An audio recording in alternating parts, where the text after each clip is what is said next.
Selamat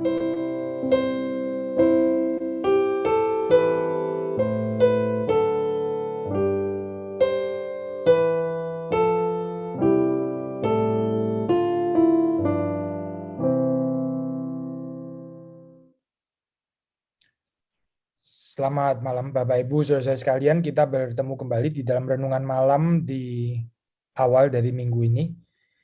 Dan kita masih di dalam suasana Trinity Sunday. Kemarin itu minggu Trinitatis.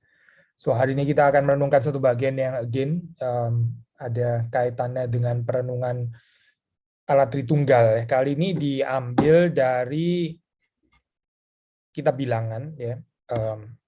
Ayat yang pasti sudah sangat familiar untuk kita semua. Jumat yang lalu kita membaca dari 2 Korintus pasal 13, ya. Kita baca sekali lagi 2 Korintus 13 ini. 2 Korintus 13 ayat yang ke-14 atau terjemahan yang lain 13. Sekali lagi ya, Trinitarian form ini. Kasih karunia Tuhan Yesus Kristus dan kasih Allah dan persekutuan Roh Kudus menyertai kamu sekalian. Nah, kita membaca sekarang di Kitab Bilangan pasal 6. Kita Bilangan pasal 6, kita membaca ayat 24, 25, 26. Sekali lagi ini ayat-ayat yang harusnya tidak asing untuk kita semua. Bilangan 6 ayat 24. Tuhan memberkati engkau dan melindungi engkau. Tuhan menyinari engkau dengan wajah-Nya dan memberi engkau kasih karunia. Tuhan menghadapkan wajah-Nya kepadamu dan memberi engkau damai sejahtera. Mari kita masuk di dalam doa.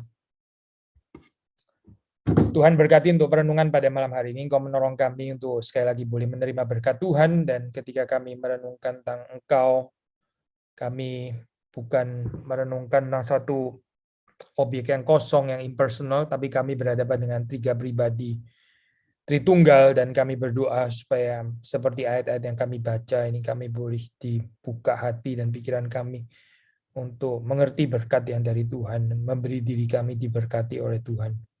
Demi Yesus Kristus kami berdoa, kami bersyukur. Amin. Nah, saudara, ini ayat-ayat di Kitab Bilangan ini dekat sekali ya dengan yang ada di 2 Korintus pasal 13, di dalam pengertian apa kedekatannya, yaitu bahwa ya ini kedua-duanya ditulis somehow di dalam Trinitarian format ya, meskipun kita harus langsung memberikan keterangan bahwa tentu di dalam kitab Bilangan ini nggak seprogresif seperti yang dinyatakan di dalam 2 Korintus pasal 13 ya. 2 Korintus pasal 13 ini lebih jelas lagi ya ini apa Trinitarian form. Tetapi kita bisa mengenali certain Trinitarian form juga di sini di Numbers pasal 6 ya, kita tahu di liturginya Calvin di Genève dia pakai ini ya Pak Aaron's blessing ini untuk menutup kebaktian. Jadi kebaktian dipimpin Calvin, dia mengakhirinya dengan Aaron's blessing atau benediction ini. Trinitarian form, dan ini perjanjian lama, tapi juga tetap menyatakan satu gambaran yang indah ya di dalam ketigaan ini, pengulangan 3 kali gitu. Saudara, ini selain Trinitarian juga dua-duanya ini memiliki kedekatan kemiripan, yaitu perenungan ini ya Trinitarian ketigaan ya form ini dimengerti di dalam konteks benediction ya. Dan ini di dalam hal ini dekat sekali ya 2 Korintus 13 dengan Numbers pasal yang ke-6 ini, dengan Kitab Bilangan pasal yang ke-6 gitu. Sekali lagi ya, ini poin yang kita sudah bicarakan dalam hari Jumat minggu lalu. Kita merenungkan Tritunggal bukan secara abstrak, tapi kita berhadapan dengan Dia yang siap untuk memberkati kita, dan kita sendiri juga seharusnya siap dengan rendah hati membuka diri diberkati oleh Allah Tritunggal. Jadi perjumpaan dengan Allah Tritunggal itu adalah perjumpaan yang seharusnya itu memberkati kita. Perjumpaan yang selalu memberikan transformasi, yang mengubah, yang menguduskan, yang menyempurnakan, yang mentransform, kehidupan saudara dan saya.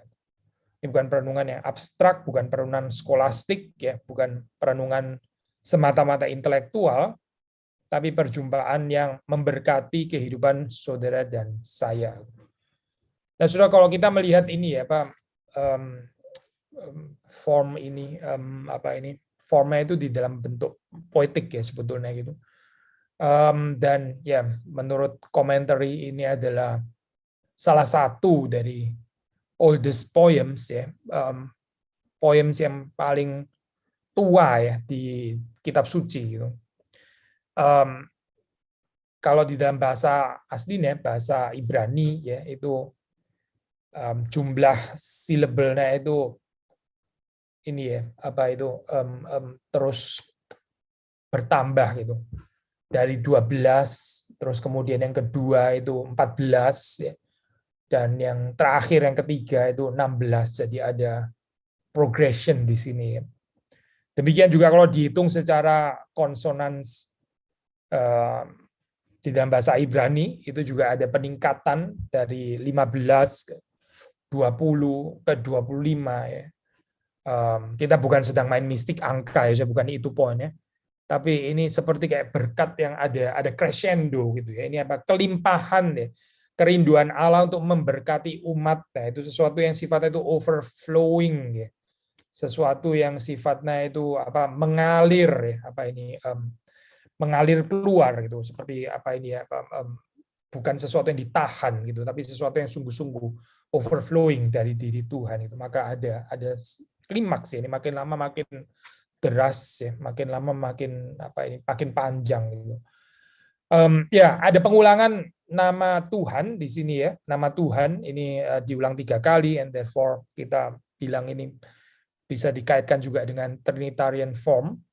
Dan ya, kalau kita again di dalam bahasa aslinya itu misalnya nama yang 3 kali ini nggak diperhitungkan gitu ya, itu jumlah kata-kata yang sisanya itu adalah 12 ya, jumlahnya itu 12 gitu ya. Ini ya tidak lain tidak bukan kita bisa tafsir ini merupakan simbol dari suku Israel ya. Jadi Allah memberkati keseluruhan umat. Nah, ini 12 suku Israel. Waktu berhadapan dengan Allah, waktu berhadapan dengan Tuhan, Tuhan sendiri memberkati mereka. Nah, sekarang kita mau coba melihat di dalam ini ya, masing-masing di situ. Waktu di sini dikatakan yang pertama, Tuhan memberkati engkau, melindungi engkau. Tuhan itu adalah Tuhan yang memberkati, dan Tuhan itu adalah Tuhan yang melindungi, bless you and keep you ya, kata blessing, kata keeping ini seharusnya tidak asing lagi ya untuk kita gitu. Apa artinya keeping saya? Apa artinya ini ya? God's keeping itu apa artinya gitu? Allah yang melindungi atau Allah yang menjaga itu apa artinya gitu? Calvin saya itu menginterpretasi kata ini ya, Allah melindungi. Ya, di dalam pikirannya dia itu adalah bahwa Allah adalah the sole defender of the church. The sole defender of the church. Allah itu adalah pembela satu-satunya. Dia sendiri akan membela. Membela siapa? Membela gerejanya. Menarik ya, saya. Waktu Calvin mengatakan kalimat ini, pikirannya itu ada pada gereja gitu. Jadi yang dilindungi itu ya, terutama itu adalah gerejanya. Kita juga tentu dilindungi juga, tapi kita dilindungi karena kita adalah bagian dari umat Tuhan, bagian dari jemaat, bagian dari komunitas yang percaya kepada Tuhan, bagian dari gerejanya. Ini penting ya, saya konsep ini saya pikir gitu, karena kita seringkali merenungkan kalimat-kalimat berkat Tuhan ini mungkin approach kita pertama itu individual gitu saya. Ya bukan nggak ada tempatnya sih untuk individual, tapi seperti kita belajar dari Calvin di sini ya. Yang dilindungi itu adalah gereja, dan saudara dan saya juga dilindungi ya, dilindungi di dalam konteks bahwa Allah itu melindungi gerejanya. Nah, ini membebaskan kita dari penghayatan perlindungan Allah yang sifatnya itu apa ya, saya? Merely individualistik, ya. Apalagi selfish dan egois, ya. Itu jauh sekali ya konsep seperti itu. Siapa yang diberkati? Yang diberkati itu adalah gerejanya. Siapa yang dilindungi? Yang dilindungi itu adalah gerejanya, umatnya. Saya pikir bukan kebetulan juga, so ini apa kalimat ini ditaruh di akhir dari kebaktian kan ya, kalau di dalam liturgi kan ya.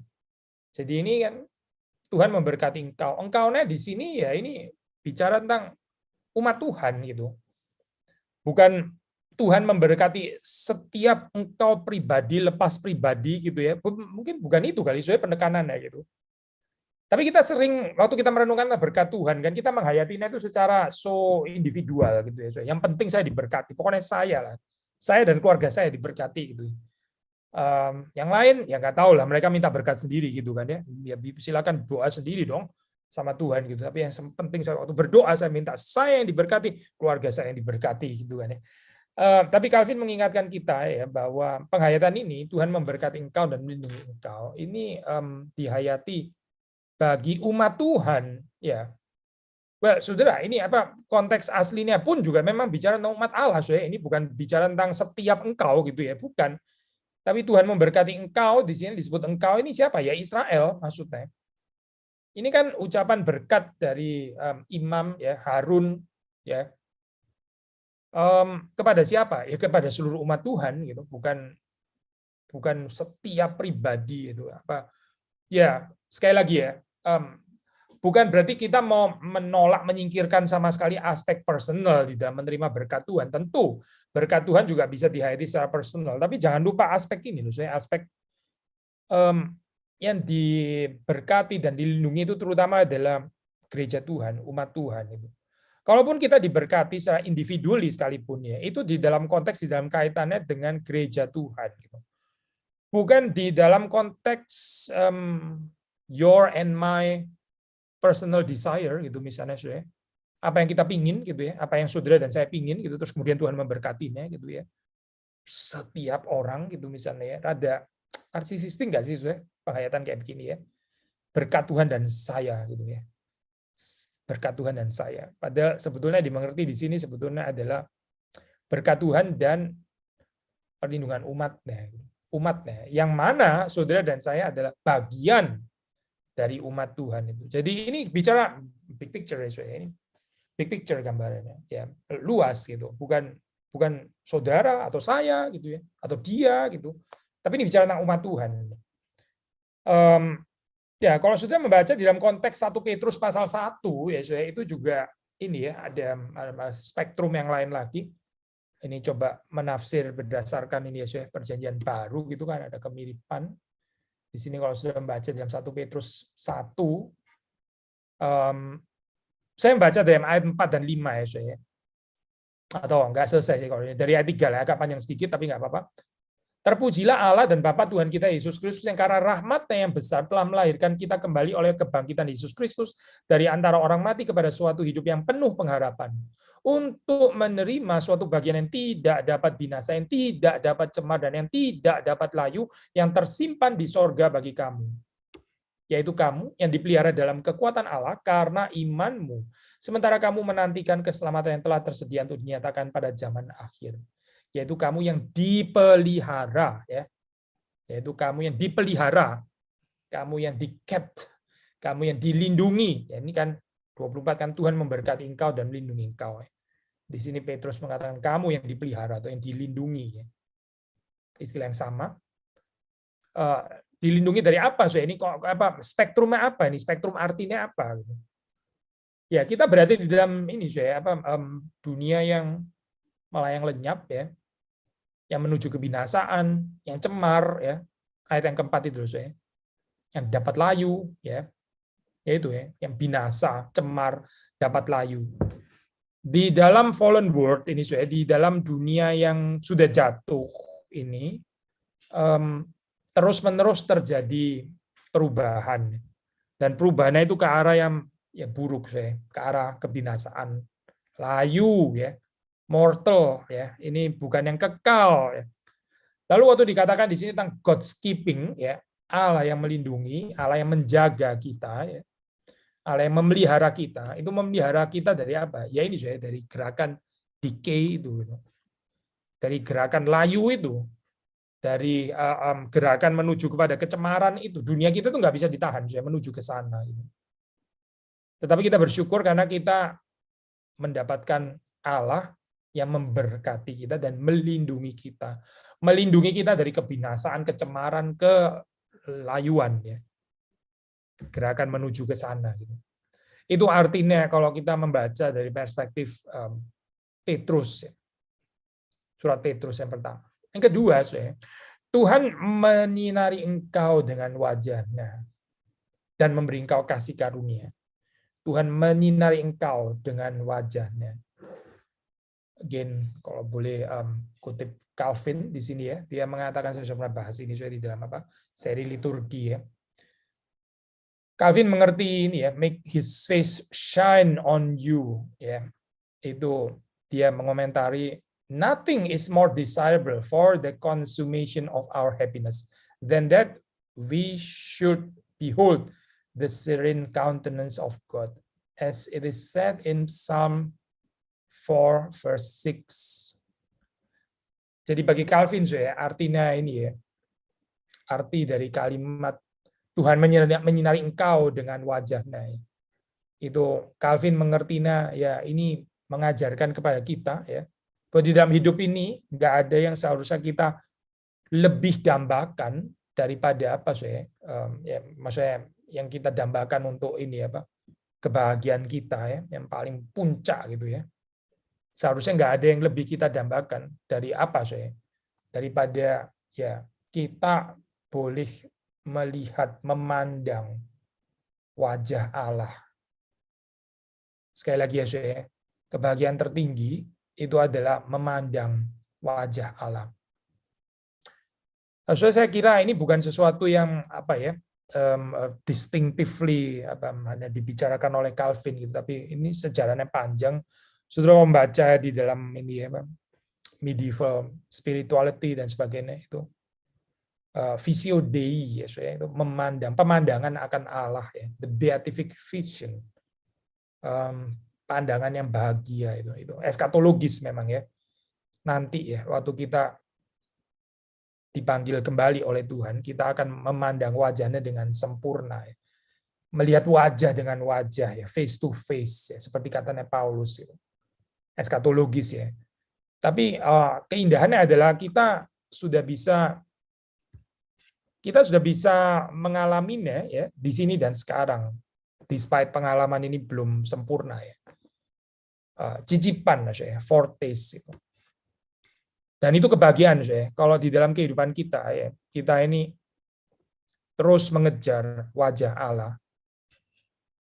Tuhan yang menyinari kita dengan wajahnya. Ini dari sisi Tuhan, Tuhan menyinari kita, menyinari saudara dan saya dengan wajahnya. Dari sisi saudara dan saya, kita mencari wajah Tuhan yang menyinari kita. Nah, ini menurut Calvin ini adalah yang paling desirable harusnya gitu ya bagi orang percaya, bagi orang pilihan ya. Kebahagiaan orang pilihan itu. Terutama itu apa sih saya? Ya ini saya memandang wajah Allah. Karena ini sorga, ini cicipan sorga sebetulnya itu. Visio Dei, beatific vision. Ini adalah sorga sebetulnya itu. Apa yang bisa lebih tinggi daripada itu selain boleh disinari oleh wajah Allah? Gitu. Kita bisa melihat kaitan ini juga dengan kalimat berikutnya. Ini sebetulnya sangat menjelaskan ya apa artinya make his face to shine upon you gitu ya. Tidak bukan adalah ya ini be gracious to you. Tuhan yang menyinari kita dengan wajahnya itu adalah Tuhan yang memberi kita kasih karunia. Sekali lagi ya, ini ada kemiripan ya saya dengan ini kalau kita boleh baca secara Trinitas meskipun nggak boleh terlalu kaku bacanya gitu ya, bukan untuk di kapling gitu ya, tapi maksudnya ini saya ini kan yang kedua ya, di situ kedua, di sini kedua. Yang pertama itu bicara tentang Tuhan yang memberkati engkau, melindungi engkau ya, ini general ya. Tuhan yang memberkati, Tuhan yang melindungi ya. God the Father, kalau kita boleh ini kaitkan di sini. Nah, ini Tuhan menyinari engkau dengan wajah-Nya dan memberi engkau kasih karunia. Be gracious, ya, bicara tentang grace. Saudara kalau membaca kembali di 2 Korintus pasal 13, itu juga bicara tentang kasih karunia Tuhan Yesus Kristus. Kasih karunia, the grace of the Lord Jesus Christ. The grace, grace, kasih karunia. Ini juga bicara kasih karunia. Kasih karunia itu dinyatakan di dalam Yesus Kristus. Yesus Kristus itu adalah penyataan kasih karunia Allah. In concreto, in concreto. Ya. Bukan in abstrakto, tapi in concreto. Allah kita itu adalah Allah yang gracious. Ya. Dan His graciousness, His grace itu dinyatakan secara konkret di dalam pribadi Kristus dan juga di dalam karya Kristus, karya keselamatannya. Nah, so, orang yang mengenal Allah Tritunggal, ya, orang yang mengenal Yesus Kristus, ya, hidupnya juga diubahkan menjadi orang yang gracious, ya, gracious itu. Karena Allah yang kita kenal itu adalah Allah yang gracious. Kita tahu kita ini bertumbuh, bergerak ke pengenalan akan Allah yang sejati, ya. Kalau kita makin lama itu makin gracious. Seperti Tuhan kita, ya. Karena pengenalan akan Tuhan itu mentransform kita, mentransform saudara dan saya. Ya. Allah itu gracious, ya, memberikan kepada kita keselamatan, menebus kita, ya, dari keluar dari kegelapan, ya, keluar dari ketidakberdayaan kita mengasihi Allah dan mengasihi sesama. Allah itu so gracious, memberikan kepada kita freedom to love, ya, the freedom to serve, freedom to obey God's commandments, ya, dan yang lain-lain. Ini adalah graciousness, ini adalah a divine grace. Tuhan membebaskan kita juga dari kesulitan-kesulitan di dalam kehidupan kita, ini troubles, ya. Kalau dalam perjanjian lama, khususnya dalam kitab Mazmur sudah membaca, ya, bagaimana Tuhan itu membebaskan mereka dari musuh-musuh, ya, dari penyakit, ya, disembuhkan, dan juga dibebaskan dari dosa. So, itu penting sekali, ya. Be gracious to you. Lalu kemudian yang terakhir, yang ketiga, Tuhan menghadapkan wajah-Nya kepadamu dan memberi engkau damai sejahtera. Ada sedikit perbedaan, kalau tadi kan Tuhan menyinari engkau dengan wajah-Nya, ya, itu kalau dalam bahasa Inggrisnya itu make His face to shine upon you. Kalau yang ketiga ini bicara lift up His countenance, lift up His countenance. Apa ini artinya gitu, ya? Lift up His countenance, atau di dalam bahasa Indonesia menghadapkan wajah-Nya kepadamu. Mirip sekali, dekat sekali sini. Ini kan menyinari engkau dengan wajah, ini menghadapkan wajah-Nya. Mengangkat, ya, wajah-Nya kepadamu. Nah, kalau sudah membaca ini, ya, istilah ini di dalam perjanjian lama gitu, ya, itu mempunyai spektrum arti Allah yang care, yang memperhatikan, ya, yang atentif, yang pay attention. Saudara bisa membaca itu di dalam Mazmur 4, ya, Mazmur 34, ya, Kejadian 43. Saudara bisa kita baca ini, ya, beberapa ayat ini, ya. Kejadian 43 ayat yang ke-29. Saya baca yang terakhir, kalimat terakhir, ya. Lagi katanya, Allah kiranya memberikan kasih karunia kepadamu, anakku. Ayat 29 awalnya ketika Yusuf memandang kepada mereka, dilihatnya Benyamin adiknya yang seibu dengan dia. Lalu katanya, inikah adikmu yang bungsu itu yang telah kamu sebut-sebut kepadaku. Lagi katanya, Allah kiranya memberikan kasih karunia kepadamu, anakku. Kita baca Mazmur 4, ya, Mazmur 4. Mazmur 4 ayat yang ke-6, ini juga yang dikutip oleh Calvin, ya, tadi di dalam komentar yang saya kutip itu, Mazmur 4 ayat yang ke-6, ya. Saya bacakan di sini.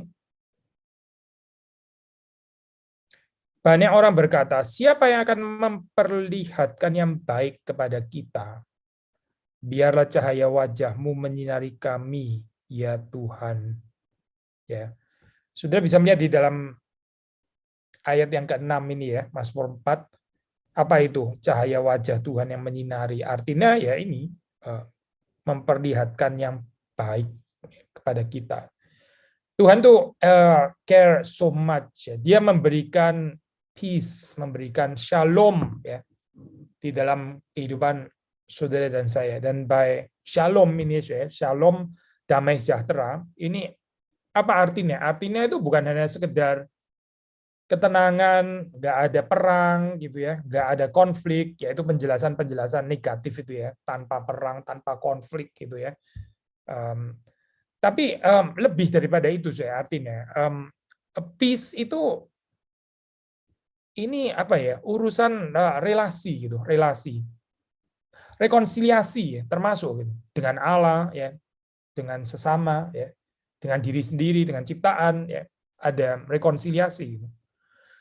Even rekonsiliasi waktu, kita reconcile dengan masa lampau, ya, dengan masa sekarang, dengan masa yang akan datang, ya, reconcile. Gitu. Itu peace. Gitu.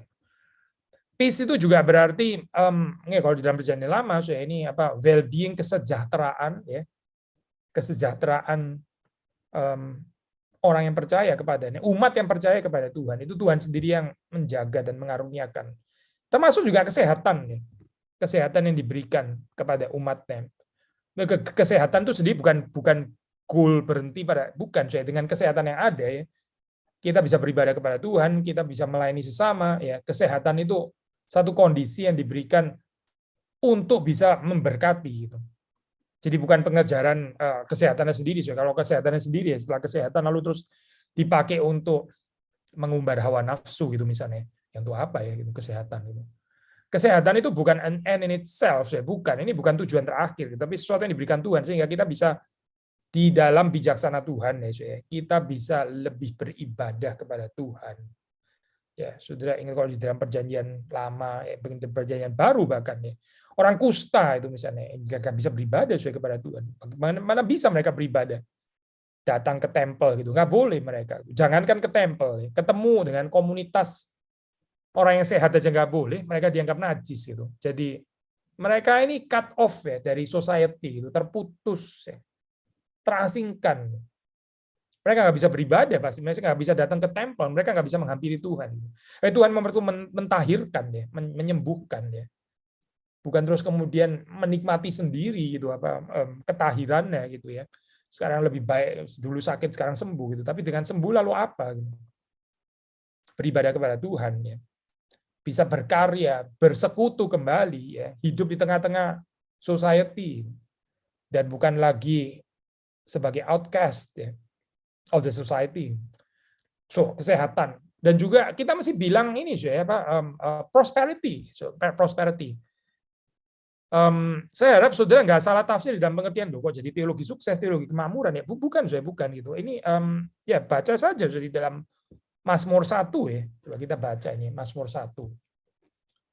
Pakai kata berhasil di situ ya, termasuk juga di dalam bahasa Inggris ya, pakai istilah prosper. Ayat 3 ya. Ini bicara tentang orang yang merenungkan yang kesukaannya adalah merenungkan Taurat siang dan malam ya. Lalu ayat 3 dikatakan, he is like a tree planted by streams of water that yields its fruit in its season and its leaf does not wither. In all that he does, he prospers. Prospers. Prosperity ini bicara gitu.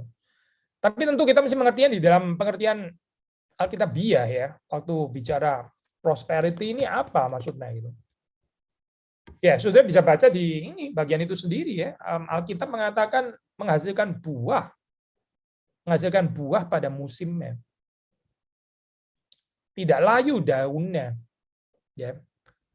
Berarti ini ada pertumbuhan, ya. Ini flourish, ya. Ini berbuah, ya, berbuah. Bukan nggak ada buah. Nah, ini yang disebut dengan apa saja yang diperbuatnya berhasil. Berhasil di dalam tangan Tuhan maksudnya. Pasti bukan berhasil menurut ukuran dunia, pasti bukan itu. Gitu. Bukan berhasil di dalam apa ini kategori standar duniawi, ya bukan pasti gitu. Ini berhasil di dalam Tuhan itu. Tapi berhasil saya bicara tentang prosperity. Ini termasuk istilah shalom saya. Orang yang di sini dikatakan diberikan damai sejahtera, ya.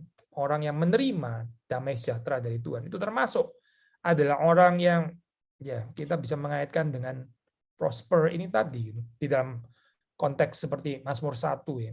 Apa saja yang diperbuatnya itu berhasil. Saudara melihat seperti dalam kehidupan ini ya, kehidupan apa ini Yakub ya, yang diberkati Tuhan itu Yakub ya. Saudara melihat gambaran ya, yang diperbuatnya itu berhasil ya. Tuhan memberkati dia. Bukan karena Daud Yakub sendiri yang punya kualifikasi hebat gitu ya, lebih daripada yang lain, tapi itu karena berkat Tuhan, karena Tuhan memberkati dia, karena Tuhan memberikan damai sejahtera kepadanya. Yakub ya, dan masih banyak saya contoh ini ya, orang-orang yang lain yang di dalam kitab suci yang diberkati oleh Tuhan dan mereka berhasil di dalam kehidupannya, saya berhasil di dalam tangan Tuhan ya. Nah, waktu kita merenungkan tentang shalom ini, saya sekali lagi ya, artinya ya ini well-being, ya kesejahteraan, ya kesehatan yang bukan akhir daripada, yang bukan berhenti pada dirinya sendiri, ya prosperity, keberhasilan, ya keadaan yang berbuah, ya dan tentu saja yang sangat penting adalah keselamatan, ya keselamatan. Shalom itu sangat berkaitan dengan keselamatan yang dari Tuhan. Orang yang mendapatkan damai sejahtera Tuhan itu menikmati berkat keselamatan yang dari Tuhan, dan ini ya bukan sementara, saya ini kekal gitu ya. Ini bukan sesuatu yang sifatnya itu hanya temporary ya, tapi ini dipeliharakan oleh Tuhan itu selamanya. Nah, ini termasuk di dalam kata damai sejahtera ya.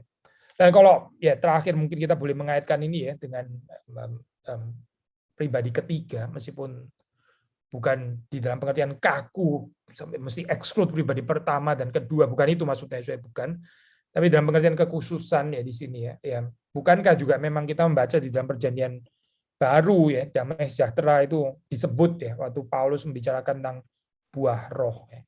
Kasih, sukacita, damai sejahtera ya. Damai sejahtera itu adalah aspek ya dari buah roh.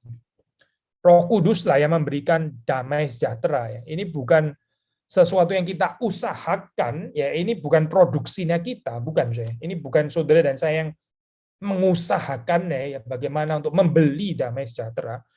Tapi damai sejahtera itu adalah karunia Tuhan, karunia dari Roh Kudus. Itu Roh Kudus yang memberikan di dalam kehidupan saudara dan saya. Maka sekali lagi ya, ini Trinitarian formal ya.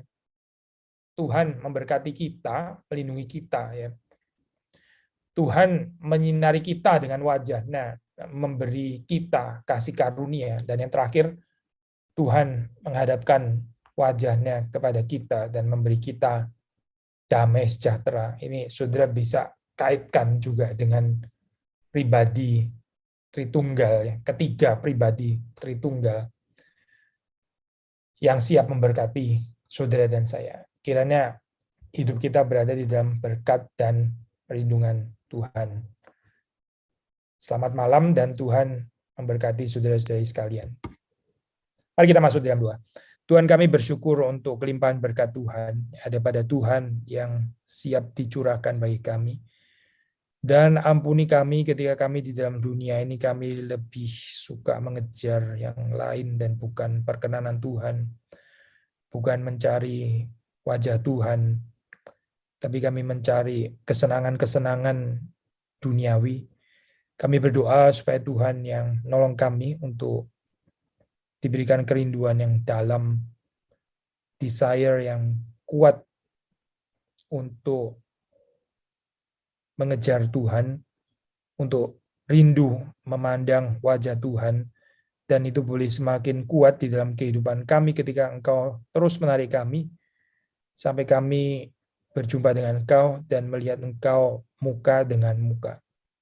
Kami bersyukur Tuhan memilih kami bersyukur Tuhan memberkati kami, dan kami bersyukur untuk Engkau yang sudah menjumpai kami di dalam kekotoran, di dalam keberdosaan kami, karena kasih karunia-Mu yang besar itu. Terpujilah nama Tuhan, dan kami menyerahkan kehidupan kami ini di dalam perlindungan, di dalam penjagaan Tuhan, di dalam berkat Tuhan yang berkelimpahan itu. Demi Yesus Kristus, kami bersyukur. Amin.